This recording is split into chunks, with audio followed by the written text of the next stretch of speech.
Yes, ni The Quick Times nk'ibisanzwe nk'uko ubibona rero ni Colonel Nanga bivuga ko ubu yerekeje Goma.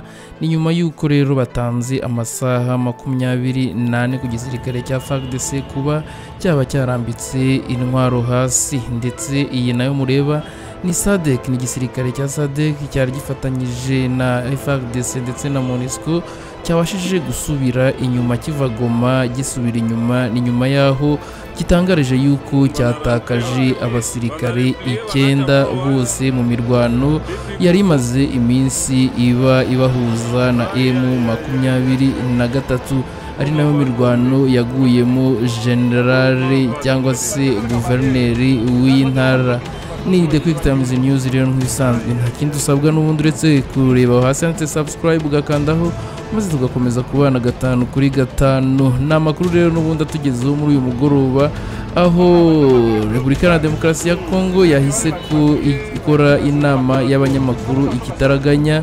Ni nyuma rero nuko bumvise ibyo SADC itangaje ndetse n'ibyo M23 itangaje. Ni amakuru ndubuze kubareka mukayakurikira mu rurimi rw'igifaransa.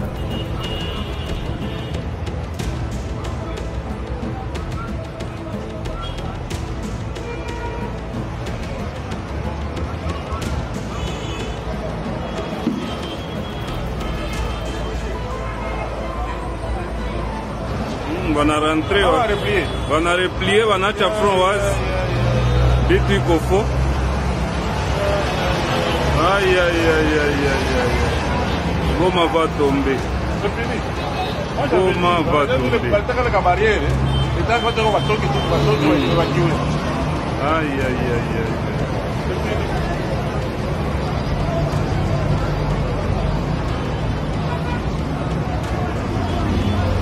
Non, maintenant pas tous les blocs qui parlent. Peut-être qu'il va les expatriés internationaux bateaux. Pourquoi je vais à ça?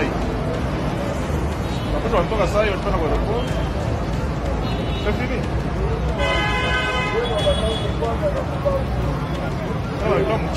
Le poison rwandais. J'insiste sur les termes parce que justement dans leur stratégie c'est la propagation de mensonges et nous comptons sur vous et sur tous ceux qui nous suivent à la maison.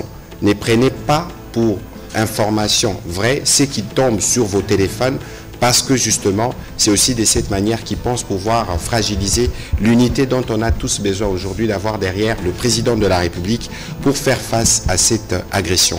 On va commencer la série de questions avec M. Romain Chanson qui sera suivi d'Oscar Mbal. Venez par ici s'il vous plaît.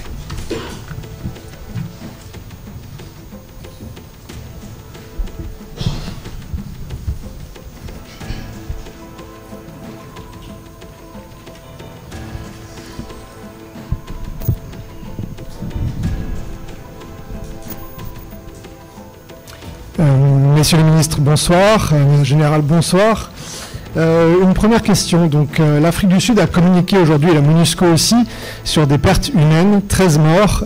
Est-ce que l'armée congolaise va faire de même cet exercice de transparence sur les pertes humaines? Le M23 a donné un ultimatum de 48 heures pour déposer les armes à Goma. Est-ce que vous prenez cet ultimatum au sérieux? Et puis, quel bilan faites-vous aussi de la visite de la ministre sud-africaine de l'armée, de la défense? Elle est repartie avec plusieurs victimes du côté sud-africain. Est-ce que son soutien à la force Sami DRC est assuré? On parle aussi ici de désintoxiquer, un peu de débunker. On a vu des images de convois sud-africains changer de position à Goma, des images qui ont circulé sur les réseaux sociaux. Est-ce que les Sud-Africains ont changé de position? Est-ce qu'ils reculent? Voilà, dites-nous, Général. Merci. Ben, écoutez, d'abord, il ne faut plus parler du M23, comme on le disait tout à l'heure, parce que le M23 n'existe pas. Dès lors, comment pensez-vous qu'on peut accorder du crédit aux communiqués issus d'une organisation qui n'existe pas? C'est les Rwandais qui devraient, à travers son ministre des réseaux sociaux, communiquer de manière claire sur le crime et les autres actes de barbarie qui posent dans la ville de Goma et dans la province du Nord Kivu. Ici, vous avez vu le gouverneur, le vice-gouverneur prendre le lit de la province après la disparition du gouverneur, et nous travaillons justement de manière étroite avec eux pour apporter des réponses de manière systématique aux préoccupations soulevées par nos populations qui en cette période ont besoin de soutien. nos populations ne peuvent pas se fier à une quelconque forme de communiqué qui émane d'une entité qui n'existe pas, parce que l'adversaire, c'est bien le Rwanda qui opère. Lorsque vous regardez les modus operandi, le matériel utilisé, je ne vois pas à quel moment ces mouvements que vous avez cités peuvent avoir la possibilité d'avoir accès à ces armes et à vouloir affronter à la fois la MONUSCO et ainsi que la SAMI-RDC qui viennent en appui de forces armées de la République démocratique du Congo. Cette nuance doit être bien claire parce que la situation en République démocratique du Congo doit être relatée avec la vérité des faits. Il y a un rapport du groupe d'experts du Conseil de sécurité des Nations Unies qui a donné des chiffres approximatifs de l'ordre de 4000, alors que les enregistrements qui se font au niveau de nos services renseignent davantage d'ailleurs, parce qu'il y a des opérations d'aller-retour, et fait rhétorique de parler d'un mouvement qui n'existe pas n'a plus de sens. Et nous avons compris que dans la stratégie, c'est distiller la peur. C'est distiller la peur. Ce n'est pas en bombardant les infrastructures électriques, ce n'est pas en commettant de crimes de guerre, en déversant de bombes sur de camps, des déplacés, que vous pouvez penser être vous les libérateurs d'une population que vous terrorisez. Eh bien, ils peuvent être sûrs que cela n'arrivera pas. Sur les autres aspects de la question, les générales y répondra, mais ici, dans les cas de prérogatives qui sont les nôtres, nous avons pris des dispositions, et d'ailleurs c'est pourquoi nous tenons cet exercice de redevabilité, pour que de manière claire et de manière transparente et régulière, nous puissions non seulement produire de bulletins d'information, que nous puissions apporter la bonne information. Général. La transparence sur les pertes en vies humaines de notre côté, nous on ne cache rien. Le gouverneur est tombé là main en main, on l'a annoncé. Mais on ne l'a pas annoncé comme vous voulez. Nous l'avons annoncé comme l'État congolais veut. Parce qu'il a été blessé, on l'a évacué à bord d'un avion médicalisé. Il est venu succomber de ses blessures ici à Kinshasa. Et aussitôt, on a tenu d'abord à informer sa famille avant d'informer officiellement la communauté nationale et internationale après la réunion du Conseil supérieur de la défense. Et c'est comme ça la procédure. Et nous ne suivons pas vos procédures à vous, nous suivons les procédures de l'État congolais. La transparence, le nombre de décès, est-ce que vous parlez de la mort du général Eonza? Eh bien, on a diffusé que le général Eonza est décédé, il a été tué. Mais à 17h30, je l'ai appelé, on a rigolé ensemble. Il est là, vivant. Et c'est ce que son Excellence, M. le ministre de la Communication et porte-parole du gouvernement vous a dit. Et c'est le message qu'il a répercuté à la population. Il ne faut pas porter beaucoup de crédit aux réseaux sociaux, puisque ces réseaux sociaux-là sont fomentés au Rwanda et pour alimenter l'espace congolais et l'espace international. Mais nous, on n'a aucun secret. Il y a des morts chez nous, effectivement. Mais là où il y a les secrets, c'est au Rwanda, où on interdit même de faire les deuils des morts rwandais qui tombent chez nous. Hein? Les Rwandais, les militaires rwandais qui sont tués chez nous, ils sont enterrés en catimini et il est interdit aux familles de les pleurer, de faire le deuil. Mais chez nous, c'est officiel. Et il y en a eu beaucoup de morts ces derniers jours. Et d'ailleurs, des blessés, je pense qu'aujourd'hui, la très distinguée Première Dame a rendu une visite de solidarité aux blessés qui sont hospitalisés dans les centres hospitaliers de Kinshasa. Monsieur le ministre, vous aviez un commentaire sur cette question? Oui, je voudrais rebondir sur ce qu'a dit le général. Au Rwanda, en fait, pas seulement on cache les morts, mais on trompe la population, les veuves et les enfants, que les militaires soient en opération, soit au Mozambique, soit en Centrafrique, soit... Et les gens ne reviendront plus. Et si quelques Rwandais et Rwandaises peuvent nous écouter ici, il faut qu'ils sachent que nombre de leurs militaires qui sont venus en République démocratique du Congo ne rentreront plus à Kigali et au Rwanda. Donc ça, c'est le message que je lance aux Rwandais. S'il y a des militaires qui sont envoyés sur la ligne de front, c'est le moment de ne plus venir ici, au Congo, parce que ils seront saucissonnés par nos forces armées. Alors, les 48 heures que ces terroristes ont évoquées, qu'est-ce que ça signifie? En fait, c'est la stratégie de ces agresseurs. c'est que la bataille de Mubambiro et de Sake sur la colline qu'on appelle Macha, c'est à gauche de la cité de Sake, et sur les 3 antennes, et sur la route qui va vers Kimoka en allant vers Kichanga, ils ont subi d'énormes pertes. Alors, quand ils annoncent 48 heures comme un ultimatum, c'est une manière de vouloir se reposer pour se réorganiser. Et donc, l'appel que moi j'ai fait aux forces armées, c'est de considérer que dans ce temps ici, ces 48 heures, où ils pensent donner un ultimatum, c'est comment récupérer tous les corps, les blessés, et recompléter les unités pour faire un nouvel assaut sur nos forces armées. C'est le moment de les traquer, de ne pas leur laisser une seule seconde. Et là, vous trouverez qu'ils seront mis en état. Donc, c'est la stratégie rwandaise, c'est connu. Quand ils ont tué, ils ont abattu l'avion de Habyarimana, ils étaient à Arusha en train de parler pour dire non, nous temporisons un peu, nous allons voir. Entre-temps, ils ont abattu l'avion et c'est là l'élément déclencheur du génocide. Donc, nous savons leur méthode de travail. Heureusement qu'ils font face aux gens qui les connaissent. C'est pourquoi nous resituons à l'opinion tous ces éléments-là, pour que ceux qui ne connaissent pas sachent les méthodes de travail, les modus, comment on a dit, operandi, hein, modus operandi des Rwandais. Là, ils sont saucissonnés. C'est la raison pour laquelle ils veulent observer une pause de 48 heures. Mais aux forces armées, n'observez pas ça, parce qu'ils veulent créer la peur dans les chefs de forces armées. Il faut ce matin déjà les poursuivre pour les amener beaucoup plus loin, afin de les repousser d'où ils sont venus. C'est le conseil que je peux donner, mon général.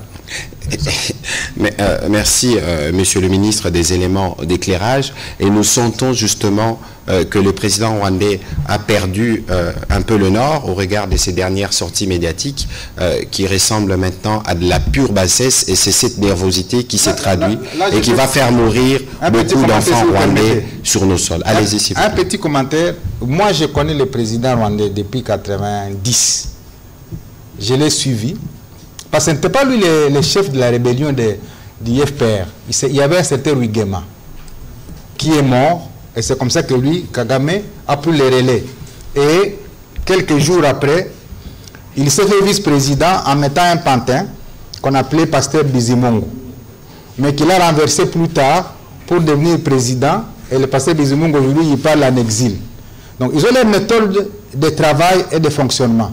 Et on l'a vu, tout ce temps, il apparaissait aux yeux du monde comme un modèle, comme quelqu'un qui est calme, comme quelqu'un qui ne peut pas. Mais lorsque j'ai vu le président rwandais sortir des mots lourds d'injures, j'ai tout de suite senti que, en fait, quand quelqu'un commence à sortir des injures, c'est qu'il est affaibli. Totalement. Donc il est tellement affaibli qu'il commence à injurier même les autres présidents. Ça veut dire c'est un homme affaibli totalement, et c'est le moment de pouvoir écraser ses troupes sur le sol congolais. Merci. Voilà, on va prendre la prochaine question de M. Oscar Mbal, et puis ce sera M. Eric Izami.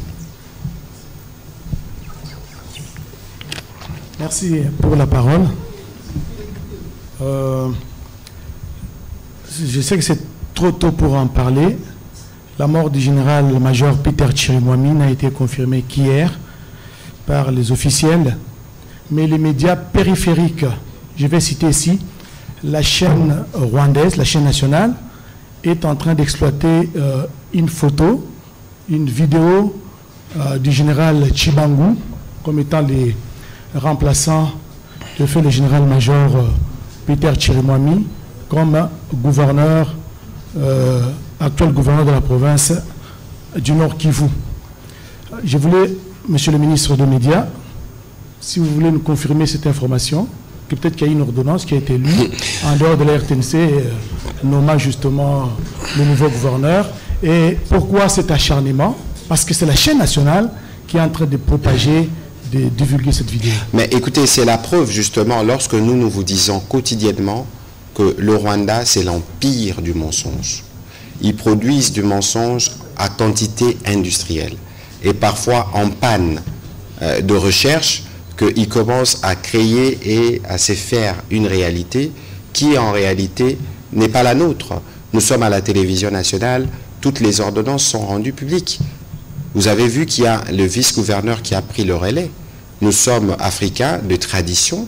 Il faut qu'on arrive à rendre des hommages mérités au gouverneur militaire qui est décédé avant de procéder, et le président de la République le fera dans le cadre de son pouvoir discrétionnaire.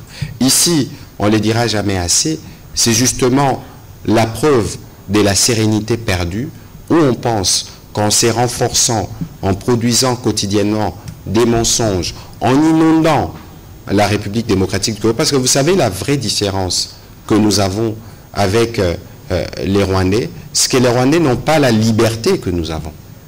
Nous sommes libres dans nos réseaux sociaux, nous discutons et parfois nous discutons trop sur des choses, par exemple des questions militaires pour lesquelles nous n'avons aucune expertise. Mais il n'y a qu'à voir tout ce qu'on appelle les nyonsologues qui s'expriment, parce que nous sommes dans un cadre libre.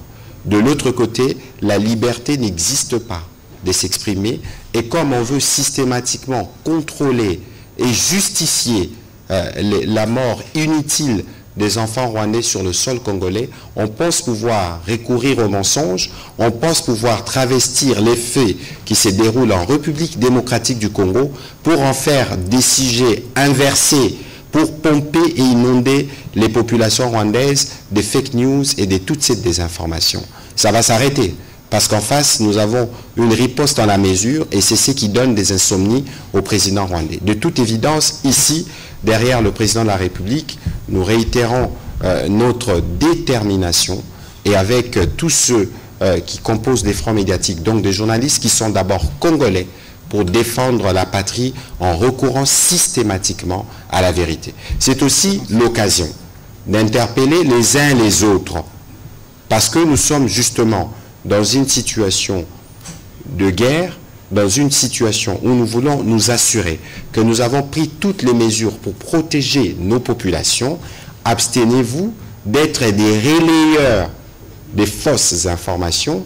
Prenez le réflexe de vérifier auprès des médias régalement qui travaillent et qui informent, dès lors que vous savez que dans le cadre de cet exercice de redevabilité, nous vous disons les choses telles qu'elles se passent sur le terrain. Donc c'est vraiment une interpellation que tout le monde doit suivre à la maison. Général, allez-y s'il vous plaît. Merci, Excellence.